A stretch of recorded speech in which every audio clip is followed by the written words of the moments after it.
আজকের সন্ধ্যায় হঠাৎ করেই আমার বর ওয়াও মোমো এনেছিল। আর এক প্যাকেট এনেছিল স্টিম মোমো, 2 প্যাকেট এনেছিল ফ্রাইড মোমো। ফ্রাইড মোমোগুলো এনেছিল আমার আর বোনের জন্য, আর ওর জন্য স্টিম মোমো এনেছিল।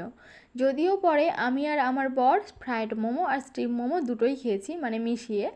আর এই যে দেখো, আমরা দোতলায় থাকি আর এটা হলো আমাদের খোলা সিঁড়ি। আর এটাতে বসে না আমরা প্রচুর টাইম স্পেন্ড করি, মানে সন্ধ্যা থেকে রাত 12টা 1টা পর্যন্ত যখনই আমরা টাইম পাই এখানে চলে যাই। আর মাঝে মাঝে এখানে মাদুর পেতে বসি, খেতে ইচ্ছা করলে এখানে খাই। আর দুপুরবেলা তো যেতে পারি না কারণ রোদ থাকে, কিন্তু যখন বৃষ্টি হয় বা প্রচুর হাওয়া থাকে, রোদ না থাকে, তখনও আমরা যাই। যখন আমরা এই বাড়িটা ছেড়ে চলে যাব না, মানে এই সিঁড়িটাকে প্রচুর মিস করব, কারণ এই সিঁড়িটা, এরকম সিঁড়ি খুব কম জনের বাড়িতেই করে। আর এই জন্য আমি আমার বরকে বলি যে এখানে তুমি লাইট লাগিয়ে দেবে, আমি এখানে বসে বসে পড়বো। আর তোমাদের যদি এই বাড়িটা কিংবা এই সিঁড়ি, মানে এরকম সিঁড়ি পছন্দ হয় তো অবশ্যই আমার ভিডিওতে কমেন্ট করে জানিও।